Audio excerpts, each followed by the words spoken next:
Welcome दोस्तों। मछलीशहर नगर के तेज बहादुर सेवा अस्पताल के मैनेजिंग डायरेक्टर व पिछड़ा दलित विकास महासंघ के राष्ट्रीय सचिव की अध्यक्षता में ललई सिंह यादव का जन्मदिन बड़े धूमधाम से मनाया गया। कौन थे ललई यादव, क्या है उनका इतिहास, संक्षेप में बताएंगे। देखिए अफसर अली के साथ ये खास खबर।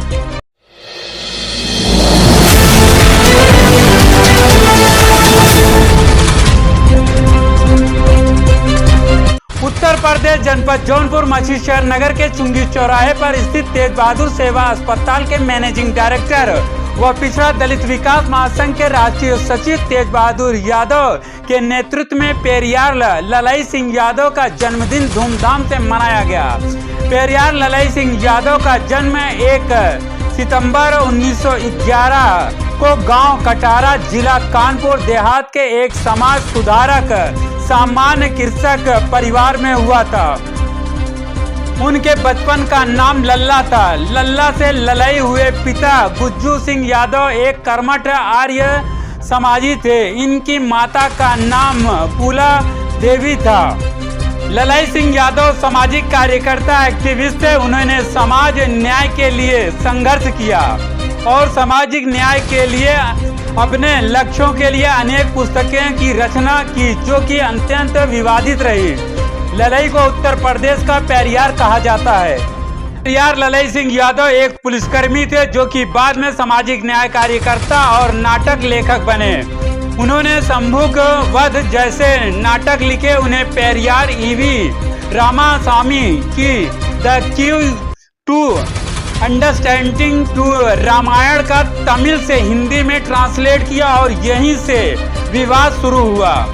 भारतीय कोर्ट ने रामायण को काल्पनिक घोषित नहीं किया। यह एक दावा झूठा है और यह गलत सूचना पर आधारित है, जो कि ललई सिंह यादव से जुड़े एक मामले से उत्पन्न हुई।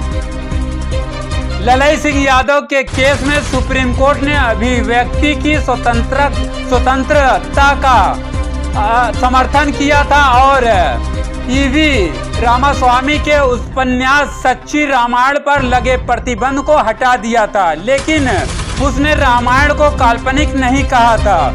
गलत सूचना का स्रोत कुछ सोशल मीडिया पोस्ट और वीडियो में सुप्रीम कोर्ट के एक फैसले का गलत हवाला दिया गया, जिसमें कहा गया कि सुप्रीम कोर्ट ने रामायण को काल्पनिक बताया। यह गलत सूचना शायद सच्ची रामायण नामक पुस्तक के प्रकाशन से जुड़ी है, जिस पर पहले उत्तर प्रदेश सरकार ने प्रतिबंध लगा दिया था। सच्चाई क्या है?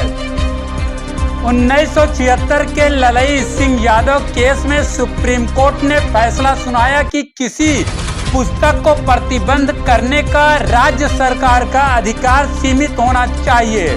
सुप्रीम कोर्ट ने इस मामले में अभिव्यक्ति की स्वतंत्रता को प्राथमिकता दी और उपन्यास सच्ची रामायण पर लगे प्रतिबंध को निरस्त कर दिया। इस फैसले में सुप्रीम कोर्ट ने कहीं भी रामायण को काल्पनिक नहीं कहा, बल्कि उन्होंने राम मंदिर मामले पर ऐतिहासिक और धार्मिक प्रमाण के रूप में वाल्मीकि रामायण का उल्लेख किया था। कार्यक्रम का आयोजन पिछड़ा दलित विकास महासंघ के राष्ट्रीय सचिव डॉक्टर तेज बहादुर यादव की अध्यक्षता में संपन्न हुआ। इस कार्यक्रम में उपस्थित हुए पिछड़ा दलित विकास महासंघ प्रदेश अध्यक्ष एडवोकेट विजय बहादुर उर्फ मुन्ना, जिला अध्यक्ष जगन्नाथ यादव, महासचिव अखिलेश यादव, प्रदेश सचिव प्रेम चंद यादव, दलित विकास महासंघ पिछड़ा प्रकोष्ठ पूर्व प्रधान राकेश बिंद, समाजवादी पार्टी जिला उपाध्यक्ष बीकेडी पाल सहित पिछड़ा दलित विकास महासंघ के कार्यकर्ता सहित समाजवादी पार्टी के कार्यकर्ता व नेतागण व अन्य समाज सेवी इस कार्यक्रम में उपस्थित रहे। वक्ताओं ने अपने विचार व्यक्त किए। देखिए पूरी खबर अफसर अली के साथ। जय हिंद, जय भारत। खबर को पूरा जरूर देखें और इसे शेयर करें। मैं नमन करता हूँ और यहाँ पे उपस्थित हमारे प्रदेश अध्यक्ष और किसानों के नेता राजनाथ जी आज उपस्थित हुए हैं। हम लोगों को बहुत खुशी है। आप इस लड़ाई में एक कड़ी और जोड़ने का काम कर रहे हैं और बहुत बहुत धन्यवाद। और यहाँ पे जितने साथी उपस्थित हैं उनके साथ तमाम लोग नाम तो बता चुके हैं, नाम लेने में समझ आता है तो हमारी संस्था ये है, सबको हार्दिक अभिनंदन करता हूँ। साथियों, पेरियार साहब ने जो संघर्ष किया गरीबों के लिए, सहायक के लिए, जो इन्होंने संघर्ष किया पाखंड के खिलाफ, इन्होंने लड़ाई लड़ी। संघर्ष करने में बहुत दिक्कतें आती हैं साथियों, आप सभी जानते हैं तो कितनी दिक्कतें इनको झेलनी पड़ेगी, ये तो वही जानते होंगे। साथियों, इन्होंने कहा था कि समाज में जाति प्रथा सबसे बड़ा अभिशाप, जाति के प्रति इन्होंने लड़ाई लड़ा, पाखंड के खिलाफ इन्होंने लड़ाई लड़ा। और साथियों, जाति के समान लोग जो है जाति को आगे लाके पाखंड को जोड़ देते हैं और जातिवाद को कायम करके कुर्सी और सत्ता को हासिल करने की कोशिश करते हैं। इसमें पेरियार साहब ने बहुत अच्छा कहा कि लोकतंत्र और समानता के लिए जाति को पीछे छोड़ना पड़ेगा और समाज को आगे आना पड़ेगा। साथियों, मैं पुनः निवेदन करता हूँ कि अभी हमारे वकील साहब ने कहा कि जयंती मनाने का उद्देश्य होना चाहिए और संकल्प होना चाहिए, और इस संकल्प के साथ जयंती मनाया जाए कि सभी उस संकल्प को अपने दिल में उतारें, तभी जयंती मनाने का मकसद पूरा होगा। साथियों, मैं पुनः निवेदन करता हूँ सभी हमारे जितने पीढ़ी के साथी हैं, जितने भी अल्पसंख्यक, ओबीसी और हमारे SC ST के भाई, सभी एक मंच पे आके किसी भी लड़ाई को आसान कर सकते हैं, लेकिन एक मंच पे आना पड़ेगा। चाहे जो भी संगठन हो, जिस माध्यम से हम लोग एक हों, उस माध्यम को अपनाकर हम लोग कुर्सी को हासिल कर सकते हैं, हमारे नेता हासिल कर सकते हैं। लेकिन ये संगठन है, संगठन में कुर्सी की बात नहीं होगी, हमें पहले संगठन की बात होगी, और संगठन के माध्यम से जो हमारे बाबा साहब की बात करेगा, संविधान की बात करेगा, उसे हम लोग आगे बढ़ाने का काम करेंगे, उसी को हम लोग समर्थन देने का कार्य करेंगे। साथियों, संविधान ही सर्वोपरि है। कोई भी धर्म से बड़ा, संविधान धर्म से बड़ा, पूजा से बड़ा, संविधान से बड़ा कुछ नहीं। सर्वप्रथम संविधान को हम माने और संविधान को अपने मन में उतारें। संविधान को बाबा दलई साहब ने संविधान को सर्वोपरि माना था, और अंबेडकर जी को सबसे बड़ा मानकर इन्होंने सच्ची रामायण लिखी, उसको आप सभी जानते हैं, बहुत बताने की ज़रूरत नहीं है। इसी के साथ मैं अपने बारे में विराम कर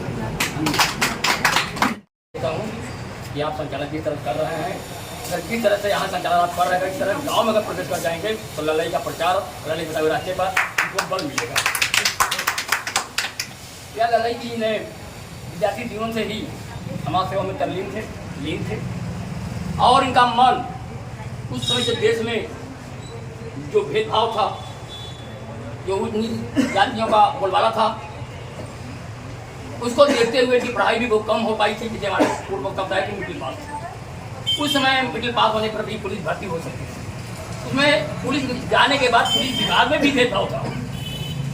तो सोचिए कितना भेदभाव था हमें।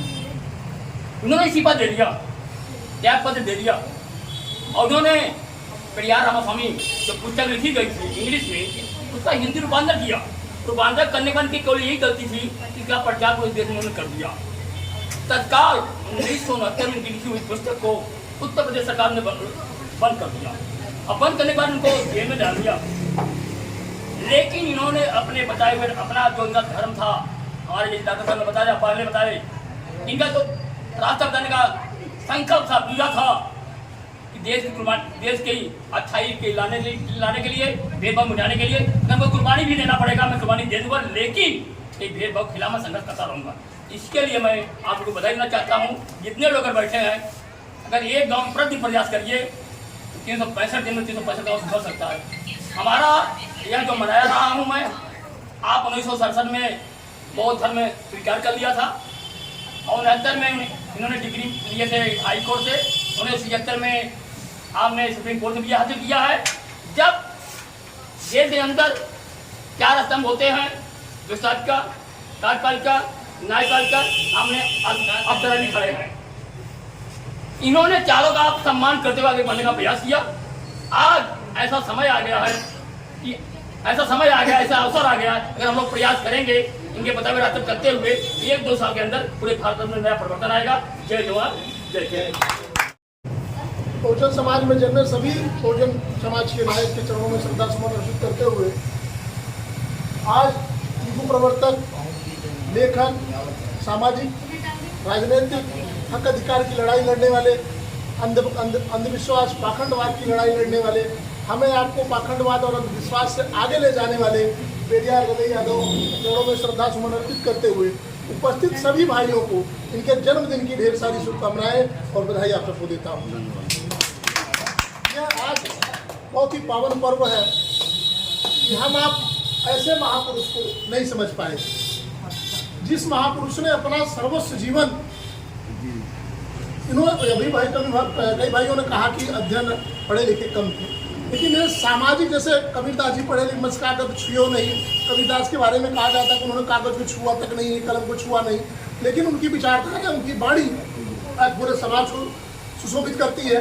उसी प्रकार से अगर शिक्षा दीक्षा में कम जरूर थे, लेकिन ये सामाजिक ताना बाना में इतना इनको प्रयास दी जा चुकी थी कि इन्होंने तमाम पुस्तकें लिखा। शोषितों पर धार्मिक डकैती, हमारा आपका समाज शोषित है तो धर्म के आधार पर हमें आपसे डकैती, शोषितों पर राजनीतिक डकैती, विषमता कैसे दूर की जाए, शंभुक बध, रामायण में जाएंगे शंभुक मिलते हैं ऋषि को, ऋषि है वो है, अंगुलीमाल, एकलव्य, तमाम इन्होंने लेखन लिखा। उस पुस्तक को हमें आपको पढ़ने की भी जरूरत है अगर इनकी विचारधारा जानने के प्रयास हम आप करते हैं तो। 4 लाइन पेरियार साहब पे मैं कहूँगा, कदम ऐसे चलो कि निशान बन जाए, कदम ऐसे चलो कि निशान बन जाए, काम ऐसे करो कि पहचान बन जाए, जिंदगी तो हर कोई जी लेता है, मगर ललई यादव की तरह जियो एक मिसाल बन जाए, एक मिसाल बन जाए। ललई यादव जी के चरणों में श्रद्धा सुमन अर्पित करते हुए उपस्थित सभी भाइयों का पुनः एक बार धन्यवाद मैं करता हूँ और आप लोगों को विश्वास दिलाना चाहता हूँ कि 1911 में पैदा हुए उस समय पाखंडवाद, अंधविश्वास, जात पात, छुआछूत चरम सीमा पर था। ऐसी विचार धारा के व्यक्ति कितनी संघर्ष इन्होंने अपने जीवन में किया होगा हमें आपको यहाँ लाने के लिए। बहुत संघर्ष इन्होंने किया। इन्हें लगा कि हमारे समाज के लोगों को, पिछड़े दलित अल्पसंख्यक लोगों को धार्मिक अधिकार की डकैती की जा रही, सामाजिक अधिकार की इनकी डकैती की जा रही। इस पर इन्होंने पुस्तक लिख डाली, कि सामाजिक हक अधिकार की हमारी रक्षा कैसे हो सकती है, समाज में विषमता कैसे दूर की जा सकती है। इस चीज को जब हम आप जानने का प्रयास करेंगे, माननीय ललई यादव जी अपने आगे ये 1967 में बौद्ध धर्म को ग्रहण करते हैं और बौद्ध धर्म ग्रहण इच्छा तो इनकी थी क्योंकि अम्बेडकर साहब की विचारधारा से मिलते जुलते थे, अम्बेडकर साहब को मानने वाले थे। 1967 में जब बौद्ध धर्म ग्रहण करते हैं, उस समय पेरियार ललई साहब को पेरियार रामास्वामी थे, मर चुके थे, उत्तर भारत का पेरियार कहा गया। और उसके बाद पेरियार ललई सिंह यादव ये घोषणा करते हैं कि हमारे नाम से ललई यादव जो लिखा यादव हटा दिया, ललई बौद्ध कर दिया जाए, ललई सिंह कर दिया जाए, लेकिन यादव हटा दिया जाए, क्योंकि यादव शब्द एक जात सूचक शब्द है और ये जब तक हमारे नाम के पीछे लगता रहेगा तब तक हम समाज से जातीयता और समानता नहीं ला पाएंगे, जातिता खत्म नहीं कर पाएंगे। आज भी हमारा समाज, यहाँ उपस्थित सारे लोग बैठे हैं, नाम बताएंगे जस्ट पीछे फलाना यादव, फलाना पाल, फलाना, ये मैं आप लोगों से निवेदन करता हूँ, अगर आप इनकी विचारधारा पर चलने का काम करते हैं, इनको मानने का काम करते हैं, इनकी विचारधारा को मानिए। समाज के युग प्रवर्तक थे, अम्बेडकर साहब की विचारों से ये ओतप्रोत थे, क्योंकि अम्बेडकर साहब को उन्होंने गहन अध्ययन किया, अम्बेडकर साहब के समकालीन थे ये। तो समाज में ये कैसी दिशा और दशा जानते थे कि 3000 साल से हमारे समाज को, दलित और पिछड़े वर्ग के समाज के लोगों के साथ जो अत्याचार उच्च वर्ग और सामंतवादी व्यवस्था, मनुवादी व्यवस्था के लोगों ने किया, वो किया कैसे? हमारे आपके सामाजिक हक अधिकार को खत्म किया, राजनीतिक हक अधिकार को खत्म किया, आर्थिक रूप से हमें आपको कमजोर किया, शैक्षिक रूप से हमें आपको कमजोर किया। इन्होंने सब चीज का अध्ययन किया। उसके बाद इन्होंने समाज में वो कुरीतियों को दूर करते हुए प्रयास किया कि हमारा आपका समाज पूरी तरह से पाखंडवाद में जकड़ा हुआ है। अगर हमारा आपका समाज, पिछड़ा दलित अल्पसंख्यक पाखंडवाद से मुक्ति पा जाएगा तो हमारा आपका समाज विकास कर जाएगा। हमारे आपके समाज में जो लोग हैं उनका एक समाज में स्थान हो जाएगा। तो इन्होंने 1969 में पेरियार रामास्वामी की पुस्तक सच्ची रामायण का हिंदी रूपांतरण करते हैं, और जब ये पुस्तक उत्तर प्रदेश में छपती है तो मनुवादी और सामंतवादी व्यवस्था के लोग तुरंत पूरे प्रदेश में हाहाकार मच जाता है कि धर्म पर कुठाराघात है, इन्हें जेल में जाना पड़ता है। इनकी 10,000 पुस्तकें जब्त कर ली जाती हैं। ऐसी दशा में 71 से 76 तक हाई कोर्ट और सुप्रीम कोर्ट में मुकदमा लड़ते हैं। हाई कोर्ट 71 में कहता है कि काल्पनिक कथा है, 76 में सुप्रीम कोर्ट कहता है काल्पनिक कथा है। मित्रों, आप लोगों मैं तो अवगत करा देना चाहता हूँ, माननीय ललई यादव जी को अगर आप मान लोग मानते हैं तो रामायण और महाभारत में काल्पनिक कथा है, ये ललई यादव जी का विचार है। और मैं आप लोगों से निवेदन करता हूँ ऐसी काल्पनिक कथा अगर हाई कोर्ट और सुप्रीम कोर्ट कहती है काल्पनिक कथा है तो हम आप मान नहीं सकते उसको। वो सुप्रीम कोर्ट में जो जज बैठते हैं 3 जजों की खंडपीठ, 5 जजों की खंडपीठ, अगर ये निर्णय देते हैं कि ये पुस्तक गलत है, ये पुस्तक काल्पनिक है, तो हम आप अगर मानते हैं तो हमसे बड़ा मूर्ख कोई दुनिया में है नहीं।